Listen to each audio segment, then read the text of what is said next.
శాస్త్రంలో ఒక మాట ఉంది, ఎక్కడికైనా వెడతాను అంటే ఊరుకుంటారు, కానీ కాశీ వెడతాను అని సంకల్పం చేసినటువంటి ఉత్తర క్షణంలో భూతములు, పిశాచములు, రాక్షసులు మొదలైనటువంటి వారు అంగీకరించారు.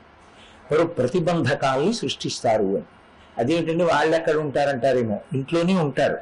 అందుకే కదా ఉత్తిష్టంతో భూత పిశాచాహ ఏతే భూమి భారకాహ అని చెప్తున్నాం కదా. మీరు ఇక్కడి నుంచి లేచిపోండి, ఎందుకంటే మాకు మీకు విరోధం ఏమీ లేదు, మేము ఈశ్వరుణ్ణి ధ్యానం చేయాలనుకుంటున్నాం, కాబట్టి మీరు తొలగిపోండి అని మనం ప్రార్థన చేస్తాం. వాళ్ళు కాశీపట్టణ ప్రవేశాన్ని అంగీకరించారు. ఎందుచేత అంటే కాశీపట్టణంలో ప్రవేశించినంత మాత్రం చేత జీవుడు సర్వోత్కృష్టమైనటువంటి స్థితిని పొందుతాడు. అందుకే కాశీపట్టణ ప్రవేశాన్ని ఉగ్రభూతములు అంగీకరించారు. అథవా ఈశ్వరుడు కూడా పాపపుణ్యముల విచారణ చేసి అందరినీ కాశీపట్టణ ప్రవేశం చెయ్యనివ్వడు అని. అందుకే ఈ పట్టణాన్ని 8 వైపుల నుంచి 8 కాపాడుతూ ఉంటారు అని. అందున ప్రత్యేకించి కాలభైరవుడు పరిశీలనం చేస్తూ ఉంటాడు, వీడు వస్తానంటున్నాడు, వీడిని ప్రవేశపెట్టవచ్చా. అందుకే కాశీపట్టణ ప్రవేశం చేసేటటువంటి వారు నేను కాశీ వెళుతున్నాను అని చెప్పడం కన్నా, కాశీ వెళ్ళడానికి యోగ్యత నాకు లేకపోయినా నన్ను కాశీపట్టణ ప్రవేశం చేయించడానికి కావలసినటువంటి నీ అపారమైనటువంటి కృపావర్షధారలే నాకు ఆలంబనము అని ఈశ్వరుణ్ణి ప్రార్థన చేసి బయలుదేరాలి అని. కాశీపట్టణం గురించి చెప్తూ శాస్త్రంలో ఒక మాట అంటారు, అసారే ఖలు సంసారే సారమేత చతుష్టయం కాశ్యాం వాస సతాం సంగో గంగాభ శంభు దర్శనం లేదా శంభు సేవనం. ఈ 4 దుర్లభములు, ఇవి ఎవరికి దొరికేవి కావు. అసారే ఖలు సంసారి, అసారమైనటువంటి సంసారం చాలా సారవంతంగా ఉన్నట్లుగా అనిపిస్తుంది.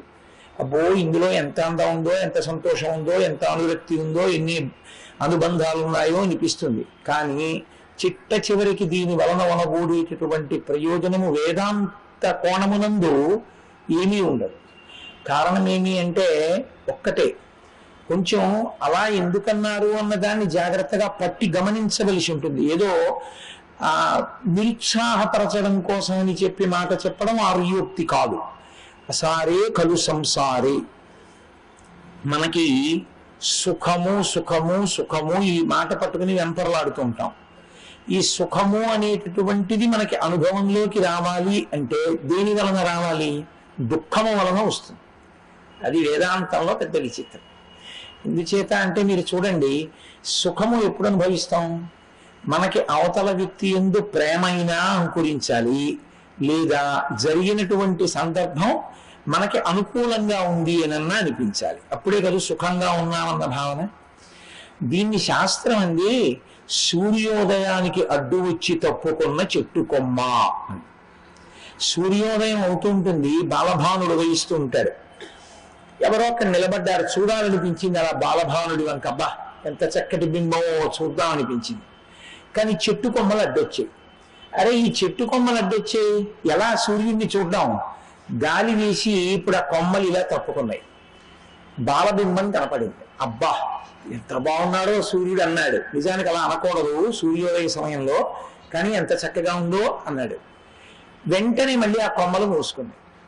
ఏ కొమ్మలు సూర్యబింబ దర్శనానికి కారణమయ్యాయో ఆ కొమ్మలే మళ్ళీ సూర్యబింబ దర్శనం కాకుండా అడ్డుపడ్డాయి కదా. అంటే అవే సంతోషాన్ని కల్పించాయి, అవే దుఃఖాన్ని కల్పించాయి. అలాగే సంసారమునందుండేటటువంటి అనుబంధములన్నీ అలాగే ఉంటాయి. మీరు బాగా ప్రేమించారనుకోండి ఒకరిని, వారు ఉంటారా? జగత్ అంటేనే జాయతే గచ్చతే ఇది జగత్, వెళ్ళిపోవాలి. మహాపురుషులు వెళ్ళిపోయారు శరీరములతో ఉండకుండా. శంకర భగవత్పాదులు వెళ్ళిపోయారు, చంద్రశేఖరేంద్ర సరస్వతి మహాస్వామి వారు వెళ్ళిపోయారు, చంద్రశేఖర భారతీ స్వామి వారు వెళ్ళిపోయారు. శరీరములు వెళ్ళిపోతాయి, అది ఉండాలని కోరుకోకూడదు కూడా, రాక్షసత్వం అవుతుంది. శరీరమునందు ఆ వెళ్ళిపోతుందన్న సత్యమును రూఢి చేసుకోవడమే మంచిది. కాబట్టి వెళ్ళిపోతాయి శరీరాలు. వెళ్ళిపోయే శరీరములతో తాదాత్మ్యత పెట్టుకున్నాడు అనుకోండి, అబ్బా నాకు ఫలానా వ్యక్తి ఉండడం వల్ల ఎంత గొప్ప ఆనందమో అనుకున్నాడు అనుకోండి, ఉంటాడు ఆయన? కుదరదు, వెళ్ళిపోతాడు. ఆయన వెళ్ళిపోతే ఏమవుతుంది? ఇప్పుడు దుఃఖమునకు కారణం అవుతాడు. అలాగే ఒక ఆయన ఉండడం మనకి ఇష్టం లేదు, కానీ ఆయన ఉండకుండా చెయ్యడం దోషం, ఆయన ఉన్నాడని బాధపడ్డము దోషం. కాబట్టి ఏది సుఖమును కల్పించిందో అదే దుఃఖమును కూడా కల్పిస్తూ ఉంటుంది. సంసారమునందుండేటటువంటి లక్షణం ఏమిటంటే ఏ ఒక్కటి అన్ని వేళలా కేవలము సుఖకారకములు కావు. ఇంట్లో వస్తువులు కానివ్వండి, అనుభవించే సుఖాలు కానివ్వండి, అథవా భార్యాబిడ్డలు కానివ్వండి, ఎవరైనా సరే. ఎందుకని అంటే ఒక్కటే, శాస్త్రంలో ఒక మాట అంటారు, మనిషి ఎప్పుడు ఏం కోరుకుంటాడంటే ప్రస్థానమునందు తోడు అడుగుతాడు. ఒక ప్రయాణం చేస్తున్నాను అనుకోండి, పక్కన ఎవరైనా ఉంటే బాగుండు అంటుంటాడు. అది ఒక అలవాటుగా ఉంటుంది, ఎప్పుడూ ఒకరితో ఉండాలి. ఎందుకంటే పుట్టుక నుంచి అది లక్షణం. అమ్మ కడుపులోంచి బయటకు వచ్చినప్పుడు అమ్మ పక్కన ఉంది, ఆ తర్వాత చాలా చాలా అనుబంధాలు వచ్చాయి, ఎప్పుడు ఎవరో ఒకరు ఉండాలని కోరుకుంటాడు. చాలా పెద్ద నిర్వేదం ఎప్పుడు కలుగుతుందంటే దీన్ని జీవుడు విడిచిపెట్టిన ఉత్తర క్షణంలో అందరూ వదిలిపెట్టేస్తారు. కాయము వీడి జీవుడతి కంపిత చిత్తత నీగు చుండవో నాయనయంచు ఎచ్చు నిజ నందన నందినులైన కాని కందోగిని భస్మముల్ తొలుత దుఃఖమహాంబుది సొచ్చు పత్నియున్ కాయము వీడిరారు కదా చేసిన కర్మము పుణ్యము తప్ప శంకరా. ఏదొస్తుంది? ఇది విడిచిపెట్టి వెళ్ళిపోయే సమయం ఆసన్నం అవుతుంది. ఇందులోంచి జీవుడు ఉత్క్రమణం అవుతుంటాడు, పైకి లేచిపోతుంటాడు. లేచిపోయి బయటికి వస్తాడు, బయటికి వచ్చి చూస్తాడు, కల్లరి బొమ్మయవు కాయంబు నొల్లా ఇంటి దొంగలు పోలు కొడుకుల నొల్లా. ఆ కొడుకు ఇంటి దొంగ లాంటి వాడు. వాడు ఆ తర్వాత ఉన్నవన్నీ వెంటనే నాన్నగారి death certificate, legal heir certificate పట్టుకెళ్ళి అన్ని తన పేరు మీదకి మార్చుకుంటాడు. వాడు ఇంటి దొంగ అని అప్పుడు తెలుస్తుంది. ఇది కల్లరి బొమ్మయవు కాయమ్ము నొల్లా. దీనికి ఎన్ని ఫేరింగ్ లవ్లీలు, ఎన్ని పోవడాలు, ఎంత అల్లరి. ఆఖరికి ఇది కాలిపోయింది కట్టెల్లో. చూస్తూ ఉంటాడు తనే పైన నిలబడి. అరే ఇవన్నీ వెళ్ళిపోయాయి, పోయి తోడెవరు వస్తారు? కాయము వీడి జీవుడతి కంపిత చిత్తత ఎగుచుండా. భయపడి వెళ్ళిపోతుంటే కందోయిని భస్మము తొలుత దుఃఖమహాంబుది సొచ్చు పత్నియున్. ఏడుస్తూ గుమ్మం దగ్గర నిలబడిన భార్య కానీ, కడుపున పుట్టిన బిడ్డలు కానీ ఎవ్వరూ రారు. ఇక ఆ అనుబంధం ఆ జీవుడికి ఆ శరీరంతో ఉన్నది అక్కడతో తెగిపోయిందంతే. నాన్నగారేడి వెళ్ళిపోయాడు, ఆయనేడి వెళ్ళిపోయాడు, పినతండ్రేడి వెళ్ళిపోయాడు. ఆయన యందు ఎవరెవరు ఏ అనుబంధములను ఆరోపించారో ఆ ఆరోపణలన్నీ తెగిపోతాయి. అప్పుడు ఏమిటి మిగల్చుకుని వెళ్ళినట్టు? వీటితో పెట్టుకున్నవన్నీ ఏమైనట్లు? ఏమీ పట్టుకురాలేదు జీవుడికి. కాబట్టి అది అసారే కలు సంసారే. నీ జీవుడికి సారవంతం చెయ్యలేదు.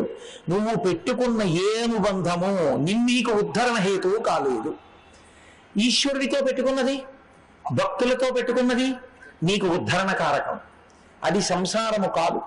అందుకే అసారే కలు సంసారే సారమేవ సారమేత చతుష్టయం. 4 సారవంతములు, మిగిలినవి ఏవి సారవంతములు కావు.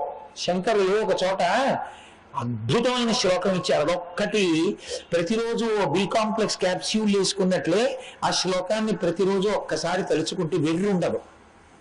ఆయన అన్నారు, కింవానేన ధనేన వాజికరిభి ప్రాప్తేన రాజ్యేన కింవా పుత్ర కలత్ర మిత్ర పశుభిర్దేహేన గేహేన కిం జ్ఞాతైతక్షణ భంగురం సపదిరోత్యద్యం మనోదూరత స్వాత్మార్థం గురువాక్యతో భజ భజ శ్రీ పార్వతీ వల్లభం. గురువాక్య శ్రవణం ఇందుకు చేయమన్నారు. కింవానేన ధనేన వాజికరిభి. సంపాదించి తెచ్చినవి చాలా ఉన్నాయి, ఏవి వస్తాయి తనతో? అన్నిటికన్నా ముందాగిపోయేది ఏది? కింవానేన ధనేన. జీవితంలో లేచి ఉన్న సమయంలో చాలా భాగాన్ని దేని కొరకు అత్యంత శ్రద్ధతో వెచ్చించాడు? ఐశ్వర్య సంపాదన కొరకు. కేవలం డబ్బంటే డబ్బని కాదు, భోగస్థానములన్నీ. ఏమయ్యాయి ఇవన్నీ? ఏవి కనీసంలో కనీసం కించిత్ కదలలేదు. తాను అన్నిటినీ కదిలించి తనవిగా తెచ్చాడు. ఇది నాది, ఎక్కడి నుంచో తెచ్చి ఇంట్లో పెట్టాడు. ఇప్పుడు అది ఆయన వెళ్ళిపోతున్నాడు, కనీసం కదలదు. అది కదలదు, అదేమీ బాధ వ్యక్తం చేయదు. ధనము రాదు. కింవానేన ధనేన వాజికరిభి. గుర్రాలు ఏనుగులు, ఈ రోజుల్లో అయితే వాహనాలు అసలు ఆ కార్ల షెడ్లోంచి కారేం బయటకు వచ్చి చూస్తుంది యజమాని వెళ్ళిపోతున్నాడని, అదేం చూడదు. వాజికరిభి ప్రాప్తేన రాజ్యేన కిం, ఇక రాజ్యం గురించి ఏం చెప్పాలి? కారే రాజులు రాజ్యముల్ గెలివరే గర్వోన్నతిం పొందరే వారేరి సిరి మూట కట్టుకొని పోవంజాలిరే భూమిపై పేరైనం కలదే శిబి ప్రముఖులను ప్రీతిం యశక్కాములయ్యీరే కోర్కెలు వాళ్ళంతలపరే ఈ కాలమున్ భార్గవ అంటారు పోతన గారు. నేను భూమిపతిని అన్నవాళ్ళు కోట్ల మంది ఉన్నారు. ఏరి పేరు కూడా తెలియదు చాలా మంది. ఇప్పుడు వాడు ఉన్నన్నాళ్ళు భూమిపతిని అన్నాడు, వెళ్ళిపోయాడు. కాబట్టి కింవానేన ధనేన వాజికరిభి ప్రాప్తేన రాజ్యేన కిం కింవా పుత్ర కళత్ర మిత్ర పశుభి దేహేన గేహేన కిం. ఇక భార్య, పిల్లలు, స్నేహితులు ఇవన్నీ ఎక్కడ ఉన్నాయి? ఆఖరి ఊపిరి బయటికి వెళ్ళిపోగానే దాంతో సంబంధం అంతా తెగిపోయింది, అందరూ వదిలిపెట్టేశారు. గేహేన కిం, శరీరమే తోడు రాదు, అదే కాలిపోతుంది. ఇక్కడ శరీరం ఇక్కడ వదిలిపెట్టేస్తాం. కాబట్టి గేహేన కిం, మరి ఏవి నీ జీవుణ్ణి ఉద్ధరించేవి కావు, నీ జీవుడితో వచ్చేవి కావు, నీకు రక్షణ ఉద్ధరణ కల్పించగలిగేవి కావు. దాని మీద మాత్రం జాగృతి ఎందు ఉన్నంత తాదాత్మ్యత వేరొక దాని ఎందు ఉండదు. శంకర భగవత్పాదులు ఏదైనా చెప్పారు అంటే పరిశీలించుకో అని ఆయన ఉద్దేశ్యం. జగద్గురువులు కనుక వారొక మాట మాట్లాడితే ఎలా మాట్లాడతారంటే నాలా ఊకదంపుడుగా మాట్లాడరు. ఆయన ఒక్క పాదం చెప్తారు, నాన్న బాగా విచారణ చెయ్యి. కింవానేన ధనేన, జబ్బు కోసం వెంపర్లాడి తిరుగుతున్నావే, జీవుడు వెళ్ళినప్పుడు వస్తుందా? జీవుడు కాశీకి వెళ్ళాడు, జీవుడు శరీరాన్ని తీసుకుని దీన్ని ఉపకరణంగా తీసుకుని కాశీకి వెళ్ళాడు, గంగలో ములిగాడు, అది వస్తుంది నీకు తోడుగా. డబ్బు రాదు. ఇప్పుడు డబ్బుని డబ్బుగా దాచుకునే ప్రయత్నం చేయకు, డబ్బుని కాశీయాత్ర ఉపయోగించుకోవడం నేర్చుకో. కాబట్టి కింవానేన ధనేన వాజికరిభి ప్రాప్తేన రాజ్యేన కిమ్మని శంకరులంగంలో ఎంత అసారమో సంసారం చెప్తున్నారు. అసారే ఖలు సంసారే సారమీత చతుష్టయం. కానీ ఈ అసారమైన సంసారమునందు ఈ శరీరంలో మనం ఉండగా చాలా సారవంతమైనవి, మనని అనుగ్రహించగలిగినవి, లోనున్న దాన్ని పైకి ఎత్తగలిగినది. ఏది? ఓ విత్తనం నేల మీద పడుంది అనుకోండి, ఓ బండ మీద పడుంది, అసలు మొలకెత్తడం సమస్య లేదు. ఊసర క్షేత్రంలో పడుంది, మొలకెత్తదు. సారవంతమైన భూమిలో పడుంది. ఇప్పుడు దానికి ఒక నీటి చుక్క తగిలింది అనుకోండి, అది లోపల నుంచి అంకురం పైకొచ్చి మహావృక్షం అవుతుంది. సారమీత చతుష్టయం. మనకి లోపల ఉన్నటువంటి జీవుణ్ణి బాగా పోషించి భగవంతుడి వైపు నడిపించగలిగినవి 4 సారమీత చతుష్టయం. అవి కాశ్యాం వాస, కాశీపట్టణానికి వెళ్ళి కాశీపట్టణంలో ఉండడం. అంటే కాశీపట్టణానికి వెళ్ళి ఏదో కాశీపట్టణం చూశామని చెప్పి వెంటనే వెళ్ళిపోవడం కాదు, కాశీపట్టణంలో ఉండాలి. ఇక్కడ కాశ్యాం వాస.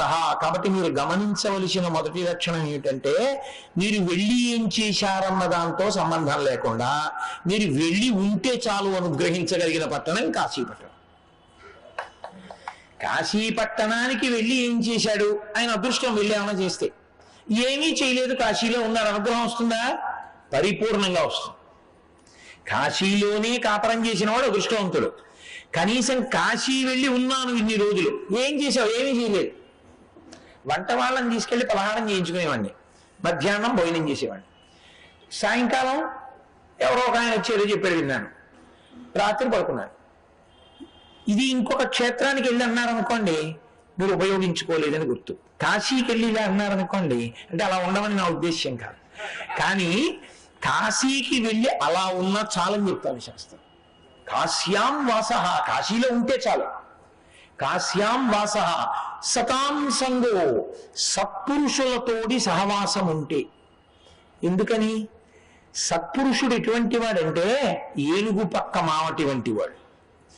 ఏనుగు తొండానికి ఒక లక్షణం ఉంటుంది, అది ఎప్పుడు ఇలా ఎత్తుతూ ఉంటుంది, ఇలా నడిచి వెళ్ళిపోతూ ఉంటుంది, ఆ పక్కన ఉన్న కొమ్మని ఇలా ఉంచుతుంది, ఇలా వెళ్ళిపోతూ ఉంటుంది, ఏదో కనబడితే దాన్ని లాగుతూ ఉంటుంది. మావటి పక్కన నడుస్తున్నారు అనుకోండి, ఇలా తొండని ఎత్తినప్పుడల్లా ఒకసారి ఇలా అంటాడు, అంటే ఇలా దింపేస్తూ ఉంటుంది. ఏమి పాడు చేయదు. అలాగే మన మనస్సు కూడా ఏనుగు తొండంలో ఊగుతుంటుంది, ఎప్పుడు దేని వైపుకు వెళ్ళిపోదామా అని. పక్కన ఒక సత్పురుషుడు ఉన్నాడు అనుకోండి, ఆయన అలా అటు ఇటు వెళ్ళనివ్వడు. ఆయన భగవంతుడి వైపుకి తిప్పుతాడు మావటి వాళ్ళ. కాబట్టి సతాం సంగో, ఒక సత్పురుషుడితోటి సహవాసము. సతాం సంగో గంగాభ, గంగా నదీ స్నానము. గంగా నది యందు ములుక, స్నానము వేరు, స్నానములో అనేక రకాలు ఉంటాయి. నేను మీతో తరచు మనవి చేస్తుంటాను ఈ విషయాన్ని. నీళ్లు తీసి తలమించి పోసుకోవడం అనేటటువంటి ప్రక్రియ హీనాతిహీనమైనటువంటి ప్రక్రియ. స్నానము అంటే నిజానికి మజ్జనము. మజ్జనము అంటే తల మునిగేటట్టుగా నీటి యందు మునగాలి, మునిగితే స్నానం చేశాడని. కాబట్టి గంగాభ, గంగా నది యొక్క స్నానము. శంభు సేవనం, శంభు అంటే శంభావయతీతి ఇది శంభు. మనకి సుఖమును ఇచ్చేటటువంటి వాడు శంభు సేవనం. నాలుగోది శంభు అన్న మాటకి శంభావయతీతి ఇది శంభు. మనకి సుఖము అన్న భావనని ఇచ్చేవాడు, సుఖమును ఇచ్చేవాడు శంభుమూర్తి. అయితే అస్తమానం సుఖాలే ఇస్తూ వెళ్ళడం సాధ్యం అవుతుందా? మీరు ఒకటి ఆలోచించండి. అసలు దుఃఖస్పర్శ లేని సుఖము మనుష్య ప్రాణికి ఉండదు. ఎప్పుడూ సుఖమే అనుభవిస్తాను అన్నాడు అనుకోండి, ఒక్కనాటికి వాడు మనుష్యుడుగా ఉండడానికి వీలు లేదు అని గుర్తు. అందుకే మనుష్య శరీరంలోకి వస్తే శంకర భగవత్పాదులంతటి వారికి భంగధర వ్యాధి వచ్చింది, రామకృష్ణ పరమహంస అంతటి వారికి రాచపుండి పుట్టింది, రమణ మహర్షి అంతటి వారికి సర్కోమా పుట్టింది. జ్ఞాని దాన్ని సాక్షిగా చూస్తాడు, శరీరమే పుండు, పుండికి పుట్టిన పుండు అని. తప్ప ఎప్పుడూ సుఖంగా ఉండడం కుదరదు. ఎప్పుడూ సుఖంగా ఉండాలి అంటే కేవలము పుణ్యమే చేసి ఉండాలి. కేవలము పుణ్యమే చేస్తే అసలు మనుష్యుడిగా ఉండడు, దేవతగా ఉంటాడు. కాబట్టి మనుష్యుడిగా ఉన్నాడు అంటే సుఖ దుఃఖములు రెండు అనుభవిస్తాడు అని గుర్తు, పాపపుణ్యములు రెండు. కానీ మరి ఎదగడం అంటే దుఃఖమునకు సుఖమునకు సాక్షిగా ఉండగలిగిన జ్ఞానిగా పెరగగలగాలి. ఆ జ్ఞానమును పొందాలి ఈశ్వరానుగ్రహంతో. దానికి తొలిమెట్టు వైరాగ్యం. వాయువు చూడండి అలా వెళ్ళిపోతూ మల్లె పువ్వులు వించెడుతుంది. ఇప్పుడు మల్లె పువ్వుల యొక్క సంస్పర్శ చేత అబ్బా సువాసన అంటారు, అలా అని పొంగిపోదు, గాలి వెళ్ళిపోతుంది. ఏదో ఒక కుక్క కళేబరం మీద గెడుతుంది, దుర్గంధం చి అని ఇలా ముక్కు మూసుకుంటారు, గాలి కుంగిపోదు, వెళ్ళిపోతుంది. పొంగు కుంగు లేకుండా ఉండగలగడాన్ని వైరాగ్య సుఖము అంటారు. దాన్ని మించిన సుఖం ఇంకోట్లేదు. మిగిలిన సుఖాలు సముద్రపు టలలలా తిరిగి విరిగి పడిపోతాయి. వైరాగ్య సుఖము కేవల సుఖం. దాని ఎందుకంటే ఇంకా కష్ట సుఖములు రెండింటికి కూడా సాక్షిగా ఉంటాడు తప్ప, వస్తాయి పాపపుణ్యములు అనుభవం వెళ్ళిపోతున్నాయి మంచిదే అని సాక్షిగా ఉంటాడు. కాబట్టి ఆ వైరాగ్య సుఖమునిచ్చిన వాడెవరో వాడు శంభుమూర్తి. బాహ్యమునందు సుఖం ఇస్తాడు, అసలు గొప్పదైనటువంటి వైరాగ్య సుఖాన్ని ఇస్తాడు. దానివల్ల మోక్షమునకు కారణమవుతుంది, జ్ఞానావిర్భావములకు హేతు అవుతుంది. కాబట్టి అది ఇవ్వగలిగిన వాడెవరో వాడు శంభు. శంభు సేవనం. శంభుమూర్తి అంటే వేరెవరో కాదు, విశ్వేశ్వరుడు విశ్వనాథుడే శంభుమూర్తి. కాబట్టి ఈ నాలుగు ఉన్నాయే, ఇవి అసారమైనటువంటి సంసారమనందు అత్యంత సారవంతములు. ఏవి? కాశ్యాం వాస, కాశీపట్టణంలో ఉండడం, సతాం సంగో, సత్పురుషులతో కలిసి ఉండడం ప్రయత్నపూర్వకంగా. ఎందుకంటే మీరు ఒకటి గుర్తుపెట్టుకోవాలి, అసలు సత్పురుషుడు అన్నవాడికి ఉండే మొదటి లక్షణం ఏమిటో తెలుసా అండి?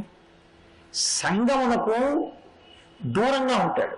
ఎందుచేత అంటే ఆయనకి అదంత పెద్ద ఇష్టం కాదు. లోకంలో మీరు ఎప్పుడైనా గమనించారో లేదో, మనిషి మనసుకి ఆలంబనం కావాలి. అది ఎప్పుడూ కూడా ఏదో ఒక సుఖాన్ని అడుగుతుంది. దాని పని ఏమిటంటే మనసువి దుఃఖాన్ని అడగదు.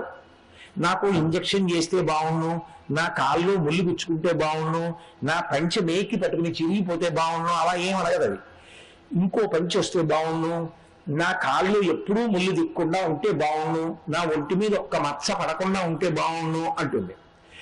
అలా ఎప్పుడూ సుఖాలు కోరుకునేటటువంటి మనసుకి అత్యంత తేలికగా సుఖాన్ని కొనుక్కునే మార్గం ఏమిటో తెలుసా అండి? పావలాకాసు ఖర్చు లేకుండా భగవంతుడిచ్చిన విభూతిని వాడుకుని సుఖాన్ని అనుభవించడం అంటే పక్కవాడిని పిలిచి మాట్లాడడమే. పక్కవాడికి ఇదే కావాలి.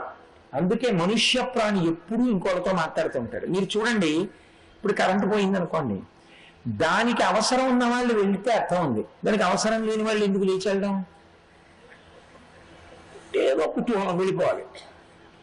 కాబట్టి అది ఎప్పుడూ సుఖాన్ని కోరుతుంది, కాబట్టి ఏదో పొల్లు మాట్లాడుతుంది.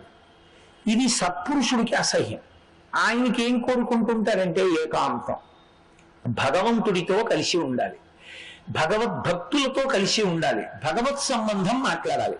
తద్విరుద్ధంగా మాట్లాడుతున్నారనుకోండి, విసుగ్గా ఉంటుంది ఆయనకి. అందుకని ఆయన సంఘానికి దూరంగా ఉంటాడు. నాకొద్దు వీళ్ళందరూ అని ఏకాంతంలో ఉంటాడు. అసలు ఇంకా మహాత్ములు సంగమనందుండి నిస్సంగులుగా ఉంటారు. చంద్రశేఖరేంద్ర సరస్వతి మహాస్వామి గారు ఎదురుగుండా ఉన్న వాళ్ళతో మాట్లాడుతూ ధ్యానంలో ఉండేవారు. ఎంత ఆశ్చర్యం! అలా ఉండగలరు మహాపురుషులు. కాబట్టి వారికి సుఖమునందు వెంపర్లాట ఉండదు.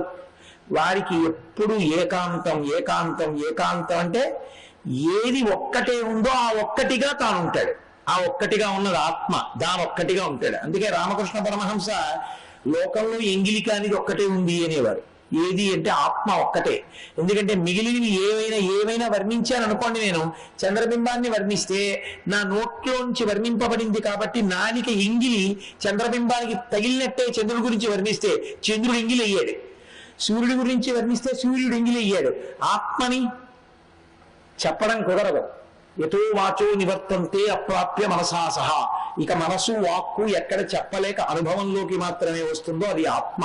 కాబట్టి ఆత్మ వాక్కుల చేత చెప్పబడదు, కాబట్టి ఆత్మ ఒక్కటే ఇంగిలి కాలేదు అనేవారు రామకృష్ణ పరమహంస. కాబట్టి అదిగో అటువంటిది ఇవ్వగలిగిన వాడెవరో, అటువంటి సుఖం ఇవ్వగలిగిన వాడెవరో, అటువంటి భాగ్యాన్ని జీవితంలో భగవద్భక్తితో హాయిగా ఎప్పుడు ఏదో భగవంతుడి గురించి ఆలోచిస్తూ, చదువుకుంటూ, జపం చేసుకుంటూ, స్మరిస్తూ, ధ్యానం చేస్తూ పరవశించిపోదామని ఏకాంతం కోరుకోగలిగినటువంటి స్థితికి ఎదగగలిగితే వాడు ధన్యాత్ముడు.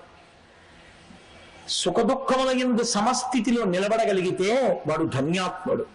అది ఇవ్వగలిగిన వాడు శంభుమూర్తి, విశ్వనాథుడు. కాబట్టి సతాం సంగో గంగాభ శంభు సేవనం, గంగా స్నానము, శంభు సేవనము, ఇవి 4 అంత గొప్పవి. మంచిదేనండి. కాశ్యాం వాస అంటున్నారు కదా, కాశీపట్టణంలో ఉండడమే అంత గొప్పది ఎందుకయింది? కాశీపట్టణంలో ఉండడం అంటే ఏం చేయాలి? మీరు కాశీపట్టణంలోకి ప్రవేశించాలి. దీనికి ఒక హద్దు ఉంది. పంచక్రోశములు అని 5 క్రోశముల దూరం కాశీ. ఇందులోకి రావాలి, పట్టణం లోపలికి రావాలి. వస్తే ఇక్కడ సంకల్పం చెప్పేటప్పుడు అనేకమైన పేర్లు చెప్తారు. మహాశ్మశానే అంటుంటారు. కాబట్టి దీనికి మహాశ్మశానం అని ఒక పేరు వారణాసి పట్టణానికి. ఈ పట్టణం లోపలికి రావాలి. ఏమీ కష్టమా? కలకత్తా వెళ్ళటలేదా, ఢిల్లీ వెళ్ళటలేదా, ఇంకో పట్టణం వెళ్ళటలేదా? కాశీలోకి రాలేవు. కారణం ఏమి అంటే, నేను కాదు చెప్పవలసింది, పరమశివుడు చెప్పాడు. లోకానికి ఎప్పుడైనా జ్ఞానం ఇవ్వవలసి వస్తే పార్వతీదేవి పరమేశ్వరుణ్ణి ప్రశ్నిస్తుంది. పరమేశ్వరుడు ఆవిడికి చెప్తూ ఉంటాడు. ఆవిడ ద్వారా లోకానికి అందుతూ ఉంటుంది. ఆయనే పార్వతీదేవితో ఒకప్పుడు కాశీపట్టణం ఎందుకంత గొప్పదో, కాశీపట్టణంలోకి ఎందుకు అసలు లోకులు ప్రవేశించడం అంత సాధ్యం కాదో, కాశీపట్టణంలోకి ప్రవేశించి ఉండగలిగాడు అంటే అంత గొప్పది ఎందుకైందో చెప్పాడు. చెప్తూ ఆయన అన్నాడు, అనిశంబు మన చేత అవిముక్తమయ్యుంట ముగ్ధాక్షి ఇది అవిముక్తమయ్యి, మనకు ఆనందంబునరించు కావున ఆనంద విపినాభిదానమయ్యి. ఓ పార్వతి, దీనికి ఎన్ని పేర్లు ఎందుకు వచ్చాయో నేను చెప్తున్నాను విను. సంవసింతు మహాశ్మశాన భూములనే కాన నేనుంట మహాశ్మశానమయ్యి, నూరంత ప్రొద్దుండ ఉండు రుద్రుండ నేను గుట చేసి ఇది రుద్రగేహాఖ్యయ్యి, వరుణయు అసియు కలియును ఇట అక్షర సరవితో కూడి వారణాసి సంజ్ఞయ్యి, గాశ్రుదీప్తాయనంగా విఖ్యాతమైన ధాతువున కాశీయ్య భూతలంబునందు అని చెప్పాడు. ఓ పార్వతి, పట్టణానికి ఒక్కటే పేరు కాదు, అనేకమైన పేర్లు ఉన్నాయి. దీనికి ఈ పేర్లు ఎందుకు వచ్చాయో తెలుసా? అనిశంబు మన చేత అవిమత్తమయ్యుంట ముగ్ధాక్షి ఇది అవిముక్తమయ్యే. ఈ పట్టణాన్ని నేను ఎప్పుడూ విడిచిపెట్టను. ఇప్పుడు మీకు వెంటనే ఒక అనుమానం వస్తుంది, అసలు భగవంతుడు లేని ప్రదేశం ఒకటి ఉంటుందా అండి? ఉండదు కదా. మరి ఈ పట్టణం ఒక్కటి నేను ఎప్పుడూ విడిచిపెట్టను అని ఎందుకన్నాడు శివుడు? అంటే ఎంత పవిత్రమైన ప్రదేశమైనా ఆ ప్రదేశం అంతా కూడా మహాప్రలయమునందు పరమేశ్వరుని యందు లీనమైపోతుంది. అప్పుడు ఇంకా ఏమీ ఉండవు. పోతన గారు భాగవతంలో వర్ణిస్తారు, లోకంబులు లోకేశులు లోకస్తులు తెగిన తుది అలోకంబగు పింజీకటి కావల యవ్వండేకాకృతి వెలుగు అతని నేసేవింటుందంటారు.